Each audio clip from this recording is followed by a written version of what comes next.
So here in LA County, there's this huge recall for Governor Gavin Newsom, and even the sheriff department wanted, like to get rid of him. It was Villanueva, I believe, um, one of the top sheriff's deputies in LA County, and a lot of it they were saying was due to what I heard in multiple articles. It had to do with the homeless issue, and I believe he didn't really sit well with a lot of residents when it came down to the lockdowns. But it seemed like it was working for a good while because you had less numbers and the numbers began to go down of people that are infected. Well, in this article, it's as if we're going back into March of 2020, the start of the pandemic. And so Los Angeles tops 4,000 new cases for the first time since January of this year. And so it's as if we're going backwards in time. And a lot of people had expressed how they didn't want to repeat 2020. However, it's almost like it's forced upon us all over again. And even with the recall, which I don't know what the outcome of this recall will be, because as I saw on the ballot, it was you can say yes or no to the recall of Gavin Newsom, and then if you do say no, if he is recalled, there were several candidates, and I noticed a lot of them were Republicans. And so I believe that the recall really started with Republicans that were in opposition. And I'm going to be honest with you, um, those who didn't like um, the lockdowns because they were more worried, instead of people's lives, more worried about the economy and rather than helping people. And the other reason is because the moratorium. I believe he's blamed for that. Um, there are programs, and they're moving slow at putting the money into apartment companies, buildings, owners, and so it's moving really slow. So you have a lot of those people who are upset about that, and so among other things. And so I believe those are the reasons, if not only the other reason, is that he's a Democrat and they want to replace as many seats with Republicans, who will basically go against the people and won't be for the people. They'll be more about business, more about the economy, more about, rather than people's lives, more about opening things up. And I believe Gavin Newsom had a lot of pressure to open things back up. And there were some places that opened things up a lot sooner than he did. And we saw those results weren't good. And those are the places now that you see that this COVID is wreaking havoc on those cities and those particular states. If it's not governors clashing over mask mandates, it's people arguing about whether or not they should get a shot, or if they should have proof of being vaccinated. It's even reaching the schools because of the safety measures that are in place, because the numbers are what is important. And people are starting to look at this because there are certain states where they were totally against masks and they were totally against CDC precautionary measures of being safe, and now they have done complete 180 because their state hospitals are collapsing because they have no beds in ICU, no beds in the hospital available.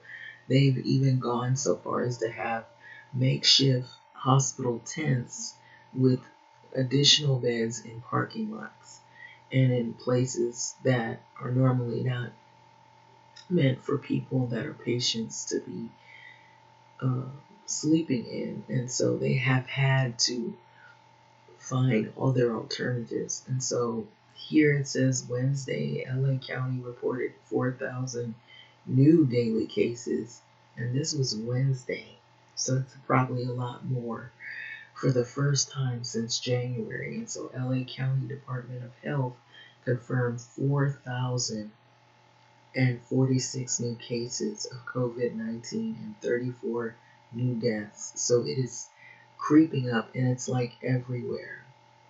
And so the new cases in LA have been ranging a few hundred above and below the 3,000 mark for more than a week.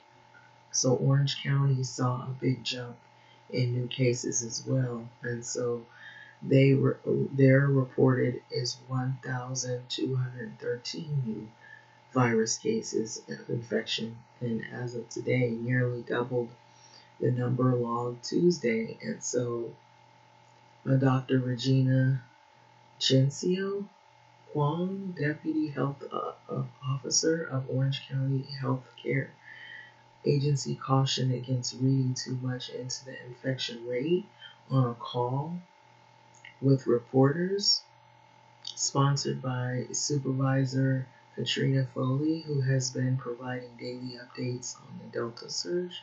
Unfortunately, today it's high, Chincio Kwong said, of the infections logged Wednesday. So when Foley asked her if contact tracing indicates where the infections are concentrated, Chincio said it's pretty much all over the place. And so I believe that we're only being given a small percentage of numbers, because if they gave us the true numbers, people would really see that this thing hasn't went away. It's actually increased. It's gotten worse. So she added that we see ebbs and flows, so we have to wait and see if it's really a pattern or if it's just the database ebb and flow. So it takes weeks to see a trend. So that's what we see on a national level. So last week, LA Director of Public Health Barbara Ferreira said she anticipated cases to rise. And I believe they have already. So on one issue that's going to be confounding our case numbers that our testing is going to be increasing dramatically. So she predicted as kids go back to school and adults go back into the office and get tested. And so in LA, 1,754 people with COVID are currently hospitalized. 22% of those people are in the ICU. And so testing results are available for nearly 7,830,000 individuals, with 16% of people testing positive. And so today's test positivity rate is 3.6%, up slightly from 3.5% on Tuesday. So hospitalizations in Orange County increased 549 on Tuesday, 568, and then the number of intensive care unit patients dipping from 126 to 125. And so that's pretty much the article. But like in Florida, their governor, he's been clashing with other governors, and he's trying to take away masks. He's actually going to withhold money that's using the state funds to withhold the money from schools if they don't comply with taking away the mask mandate. And so if you look at the Florida numbers, they're extremely high. And so I believe his approach is to try to steer people there so that he can save the economy. It's not about saving people and seeing their lives thrive. It's more about seeing the economies there thriving. And so this is what some people worry about when there are crises like this, is that the economy is going to be it's already fragile, but it's going to be to a point to where we can go into like a deep, deep recession, maybe worse.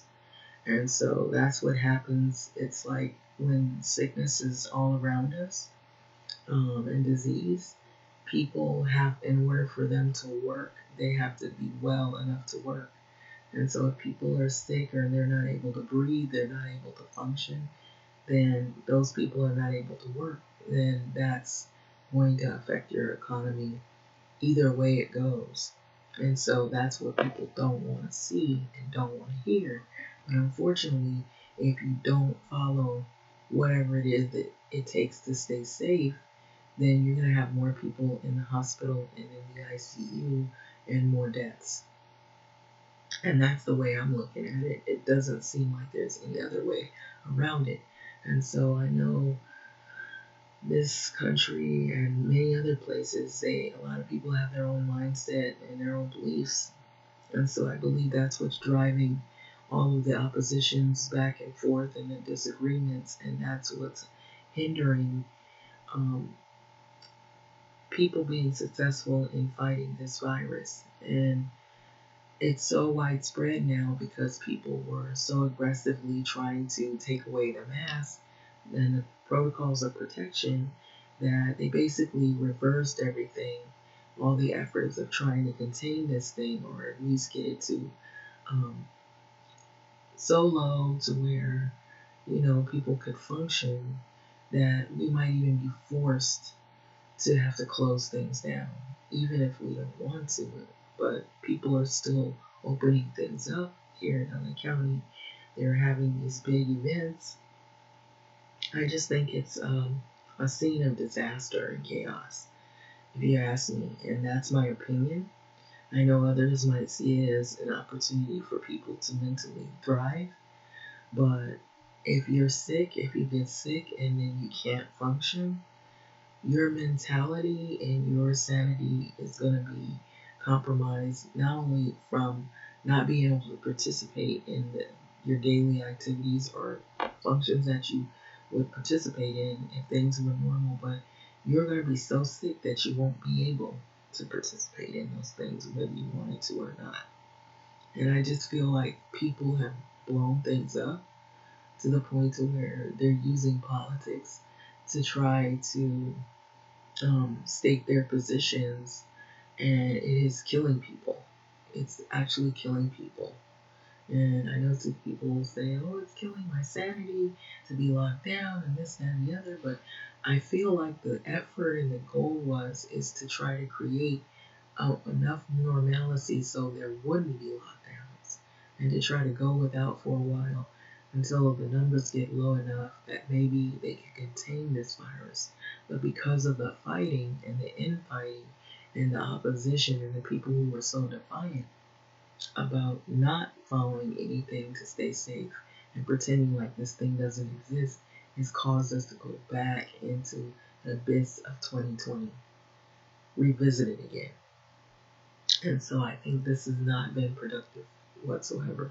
So what I see coming, and this is my opinion, is more protests, more fighting. Crime is eventually going to go up even more. And even if they recall Gavin Newsom, I don't think homelessness is going to stop, because you have other problems that are um, underneath all of that homelessness. There are different people, different individuals with different situations, and a majority of it has to do with having affordability in housing, and that's a huge problem. And what I've seen it to be is that most of the areas like South LA and most of the areas where you see a lot of people who are Black or Hispanic, they tend to live closer together because that's all that your money can buy and what you can afford. And I don't feel that that is by accident. It's almost as if we're still living in a segregated situation, but people just don't call it that. And it has to do with economics. It has to do with zoning laws and exclusionary zoning It has to do with what you can afford, and what you wind up seeing is some of the same patterns that were during redlining times when it was actually overtly called redlining. And I feel like that's what has happened. It's like racism has not left, redlining hasn't left. All of the fights that people were fighting so hard against to try to change, those things have been recalled as uh, different names now. They've been reclaimed as um, being an economic issue or a wealth gap issue. And the numbers of people that are falling into this are growing. And over the years, it has grown. It hasn't gotten any better. It's gotten a lot worse. And so you have these people who are blaming people who are woke and all of this. They didn't like that.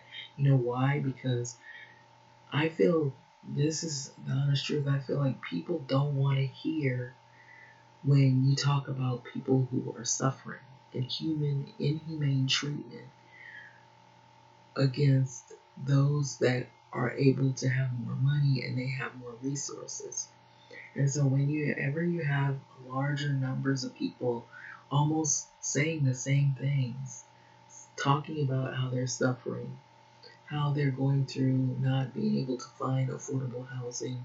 We've been hearing that from a lot of different people in a lot of different states, but it's the same issues, but different people saying it. And so that's how you know that a lot of these things that we thought were once history, um, they're gone, they don't exist. They were never gone, they were just called new names, rephrased, that is. um, so that people couldn't see what was going on. And now that we've, had time to reflect on our lives, on jobs, how people's treatment is, your your human state, your livelihood, your basic needs, whether they're being met, issues that are really important like healthcare, housing, food, safety, all those issues. When you start to think about all of those things and you think about where you're living and what you're able to afford and where other people are living and what's going on with them, now that you have a stark, dividing line, you have your Whole Food shoppers and you have your Dollar Tree and Dollar General shoppers. We're starting to see the number of people that are shopping for dollar stores have grown over the years.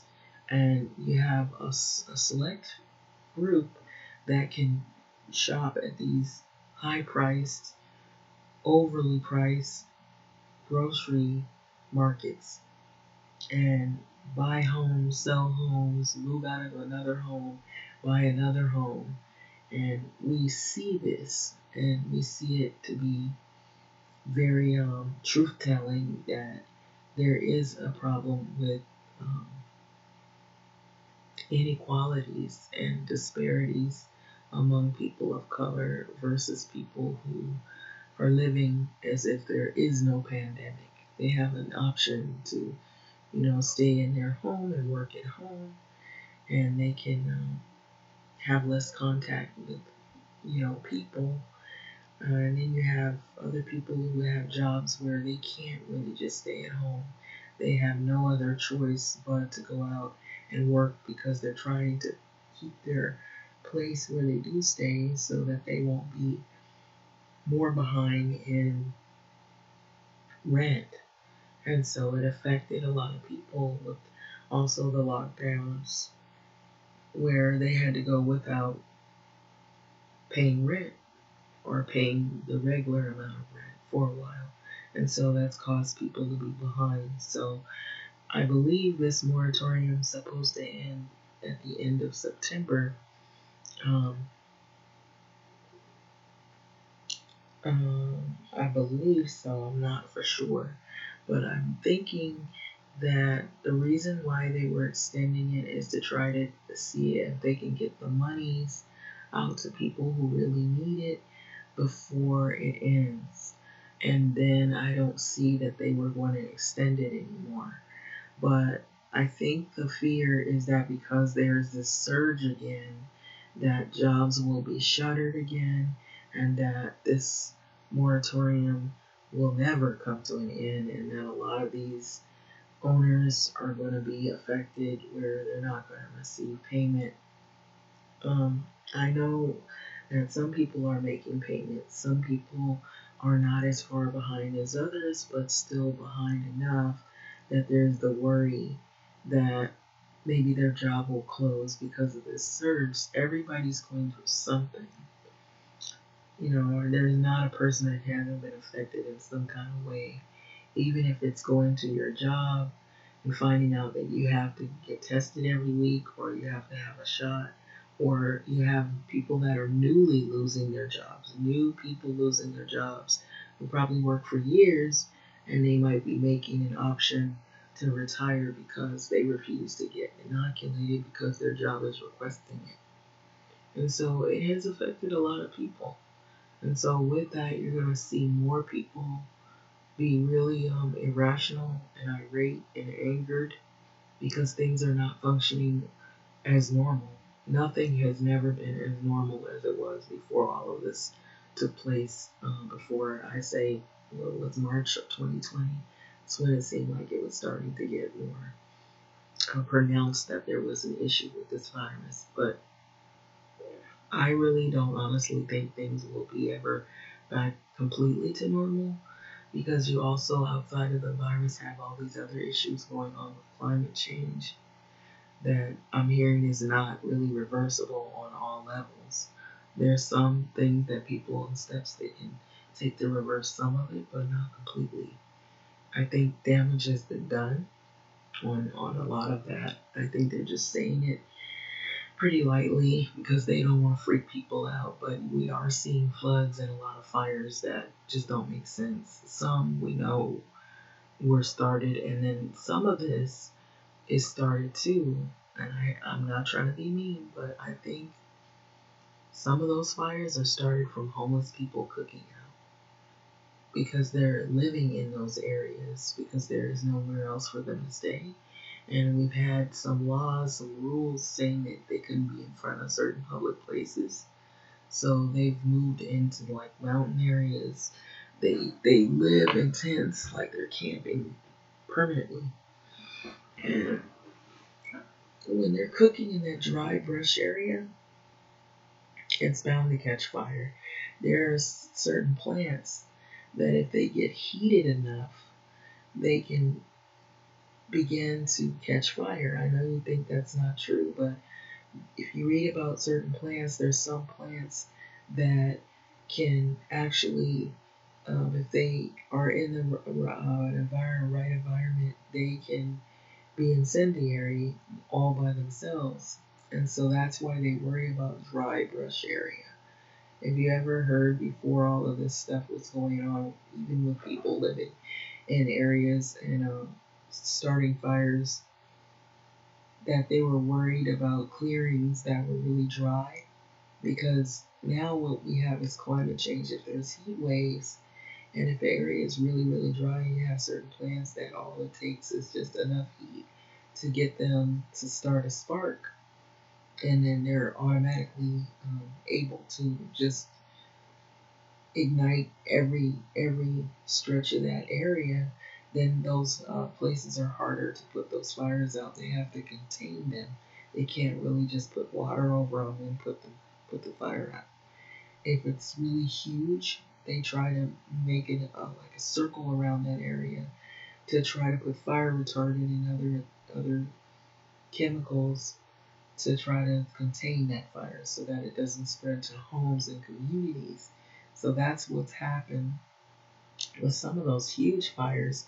They're burning out of control because they have really just gotten far across a lot of land. And so we're seeing a lot of that. And so communities burn to the ground. I think one situation there was an arson that took place, an arson situation, I believe. It's the Dixie fire. where some guy was blamed. It's college. I think he had a history of being a college professor. So I don't know. You have to read that. But however, there are other fires that weren't started just from arson. Some of them, however, I believe were not arson, but they were started from somebody cooking out homeless people, more and more homeless people in brush area that's dry, and they're cooking out there, and just all you need is like a little ember of spark, and it catches on to something, and then all that whole area goes up in flames. So anyway, I'm gonna go on this note, but I really don't see that this thing is gonna get any better before it gets worse. Um, it just looks like because of all of the fighting back and forth that has caused more of these cases to rise. There's a lot of confusion because when you have governors that are telling people to not wear masks, to make it an option for the kids to have masks, now we're seeing our kids going into the hospital. Our ICUs and hospitals are down to one bed or no beds. Or it takes a long time. If you're sick with something else, you can't even see a physician. It takes hours, or you might not even be able to be seen. And so this is really not good news at all. I believe that whatever's happening in another state, eventually it will start to be a domino effect in the other states. So if we see numbers rising in Florida and numbers rising in Mississippi or Texas, or we're going to slowly see the progression of this rise in other states, and then we're going to start to see more chaos unfold, protests, and a lot of social divide that will grow behind all of this because people will begin to finger point and blame one another. Oh, if it wasn't for you saying this or you doing that, but now we're faced with this crisis, then the Afghan and Taliban situation. I feel like that that group, the Taliban, is seizing on a moment because they know that it's chaotic right now with this virus. They don't even care about it. All they care about is trying to get themselves put on the map and take control, and they're bragging about their strength. They're basically taking control of whatever is there, and they've also been showing off the weapons that the US has used over there or have had over there, and I'm hearing it's like billions of dollars, maybe more, millions, billions of dollars, and so it's just really counterproductive. It seems really disastrous, and so people are questioning, can they even use those weapons? So it's U.S. property weapons. It's U.S. property, and I think their main focus is trying to get as many people out of there. Because I'll be honest with you, I don't trust what the Taliban is saying when it comes to the rights of women. I feel like they're just doing that they'll act like everything is normal and that they're going to be civilized, but I feel like there isn't any civilness inside of that group. And I feel like more people are going to die in that country, and eventually they're going to try to retaliate towards the U.S. because there's this anger about Osama bin Laden being killed, assassinated, and I noticed I really hadn't read up on whether his son is around or not, but from what I recall, he had a son, and the son looks exactly like him, and he was vowing revenge. And so I don't know if he's around or what has happened, but that group didn't grow overnight. It took years for them to get to the numbers that they were, and I believe the numbers of that group was a lot larger than the numbers of the Afghan soldiers. And so even though it was something that was going on for more than 20 years, and the deal was originally made with in the Trump administration when Trump was in office. But I believe that thing even before Trump was in office, um, that war was going on, and nobody really was paying attention to it. Two, you gotta know that war is money, is profit, and so people get money from all of that, and so that's the bad part.